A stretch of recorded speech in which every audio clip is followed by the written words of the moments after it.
This is my newly propagated Philodendron Birkin. I guess it is fully recovered. And this is my Philodendron Cherry Red. This is one thing that I really hate when Philodendron gives a flower.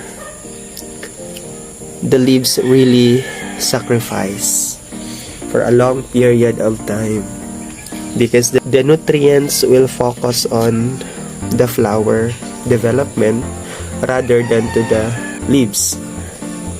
So I advise, if your philodendron will give flower, you are going to cut it as early as you can because it really affects the plant's growth. This is what I did last week, knowing that the summer is really pressing. I got these sacks and I cut it, and then I just inserted it here. Look at that. Hey guys, good morning. This is Teacher Noy and welcome to my YouTube channel. For the gardening episode for today, I'm going to propagate my Philodendron Bono that I bought 700 pesos with only one leaf.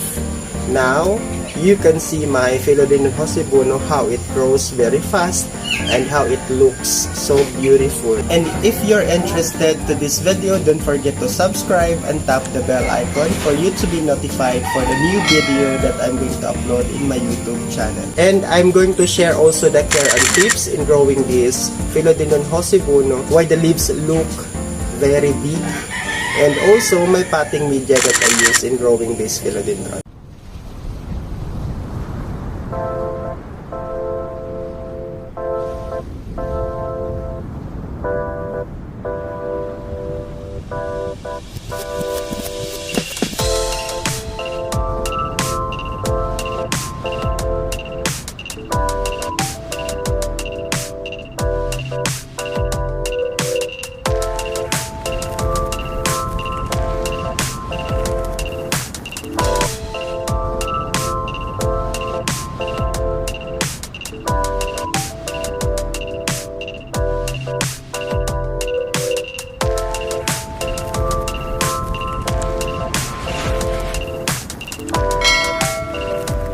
If you are a philodendron lover, and if you notice when you buy cuttings of the philodendron, and if you wonder the shoot will produce a small leaf, and until such time you will notice also the next leaf is bigger than the original leaf of the shoot. The reason is that it is really the nature of the plant. Once it creates a new shoot, the size of the leaf will really start on a small size, and eventually it will become bigger and bigger until it becomes mature.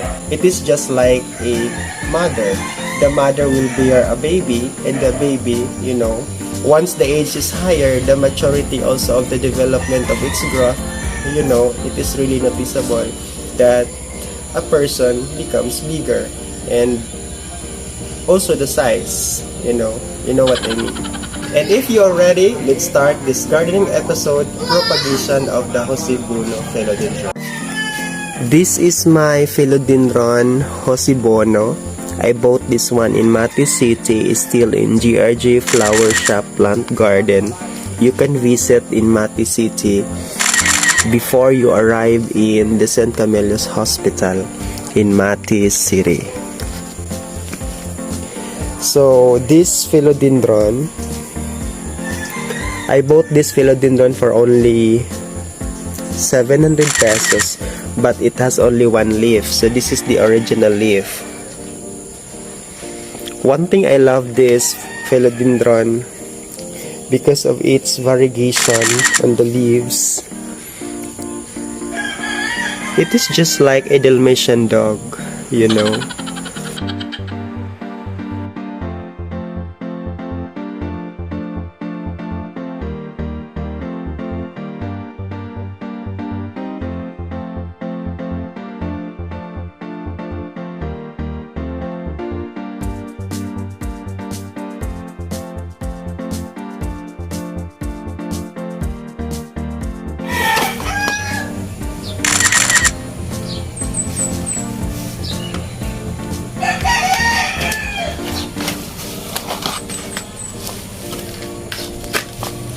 This is my soil that I'm going to use for the mixing of the rice hull.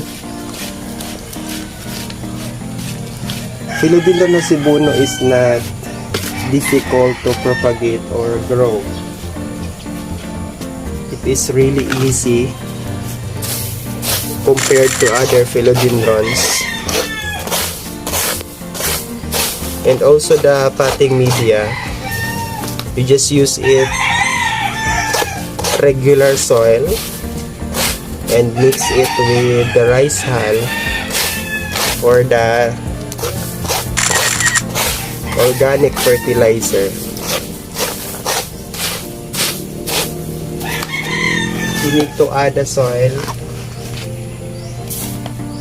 I guess the rice hull is over.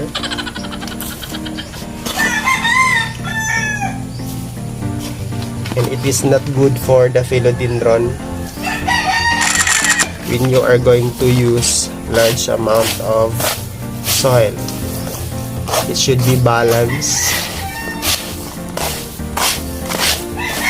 to avoid the root rotting of the plant. Rice hull also helps to drain the soil in the pot. And that is one thing that helps the plant to stay stable, happy, and healthy.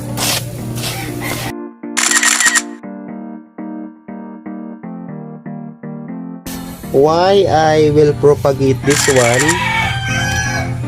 I will detach it here in the mother plant because there's already a shoot. Look at that. That is the second shoot. I think it will grow well if this matured shoot will be removed. So it has also more aerial roots. As you can see, it is stable, this one, and there are aerial roots coming also, but this new aerial root still going to its development. So in propagation, you are going to remove the plant from the pot. You can also do this strategy: press the pot or shake it shake it to loosen the soil, and it is easy to remove the plant. So that is my strategy. After that, you clean also the soil because there are worms.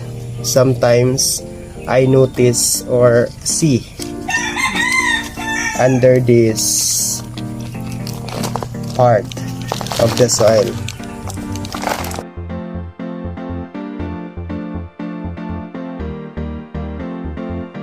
Do worms give nutrients to the plant, sustaining its growing period and also maintaining the healthy standing of the plant. But then there is also disadvantage of the worms. It means some worms sometimes also eat the roots that make the plants die. So be aware of that. Look at this worm. This is what I mean. You need to clean the soil because some worms are not visible, it develops from time to time and it becomes bigger and bigger. So look at this soil, look at the worm, this is what I mean. You should be very careful in using your potting media. Worms grow or develop in a misty area. So in growing my philodendron, I didn't use cocoa cubes or the decayed woods because that is one way why your plants will die because of the worms, many worms. So now I will remove these coco cubes.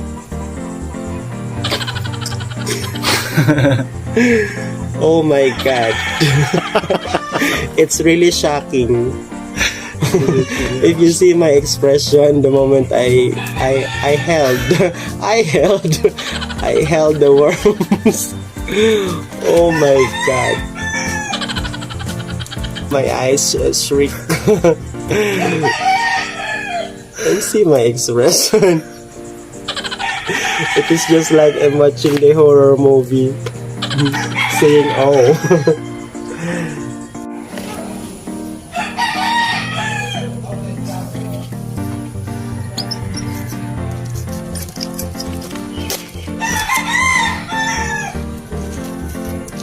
Now we will cut the shoot here.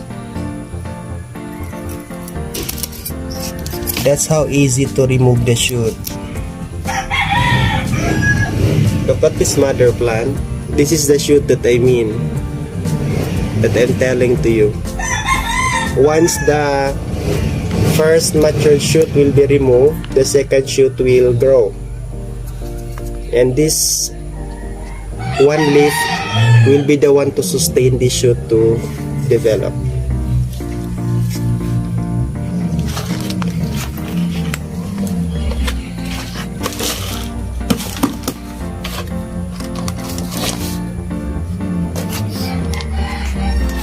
Now let's start planting the new shoot as my new plant. This is what I love. This is my favorite part of propagation, the planting segment, because I enjoyed holding the soil, doing this way.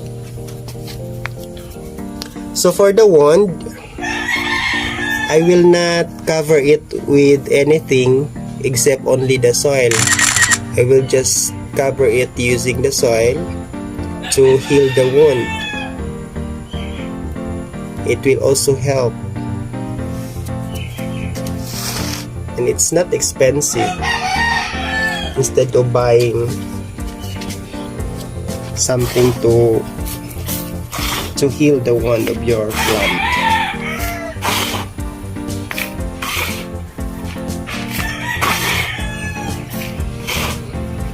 We need to cover the baby aerial roots so that it will develop maturely.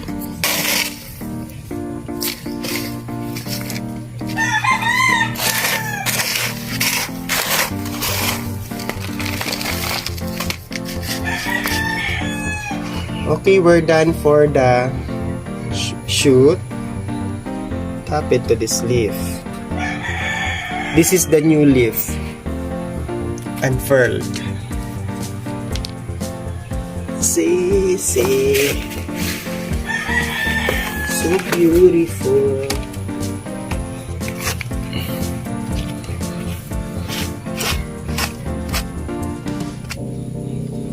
Look at these coco cubes, guys.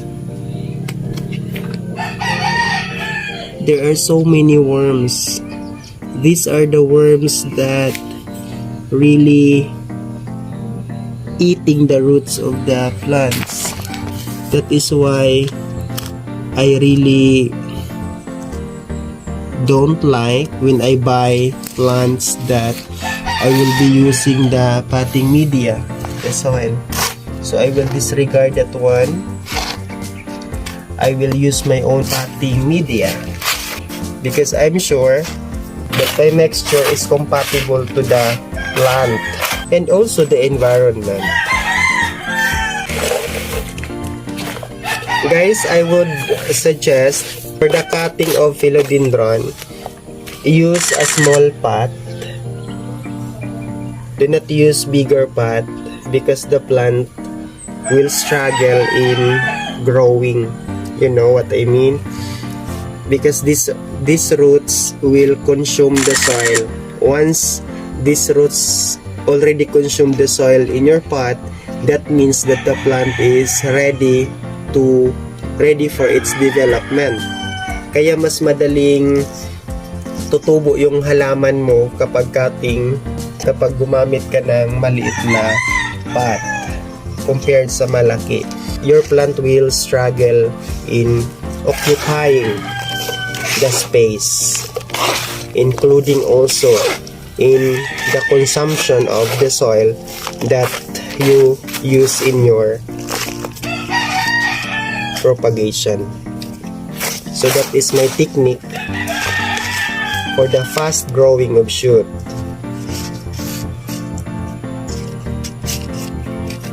Anyway, you can do repotting right after you'll notice about its growing period.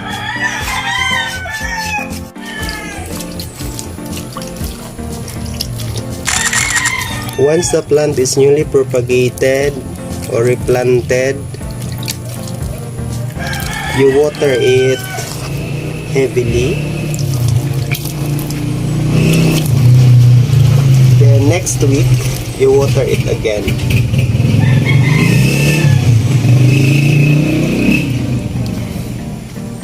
Did you see that? How the water drains very fast? The rice hull is really helping for the draining of the water.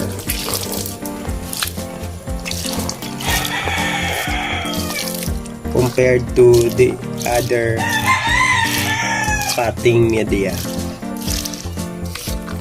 And guys, another tip, your pot. If your pot is not properly draining, you make more holes here. You make more holes. That is also disadvantage of growing the plant. Why sometimes your plants cannot survive because it's not draining well.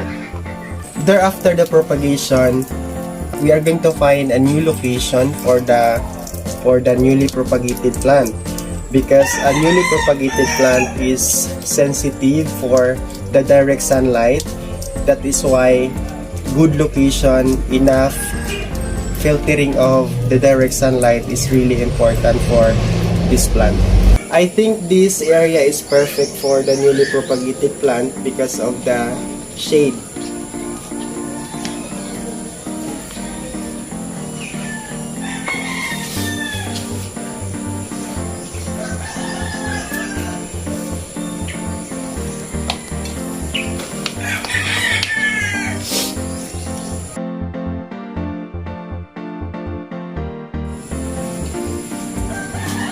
I will just clean the surface.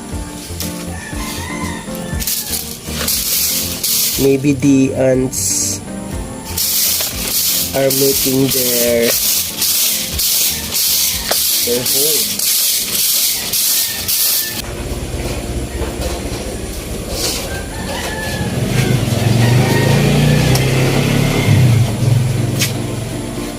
This is the queen in this area. Stand out.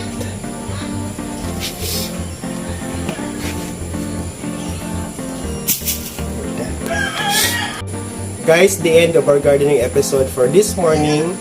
Once again, thank you so much for watching, and don't forget to subscribe to my YouTube channel and tap the bell icons for more updates. Once again, this is Teacher Noy, ang plantito ng Baganga, Davao Oriental, Mindanao.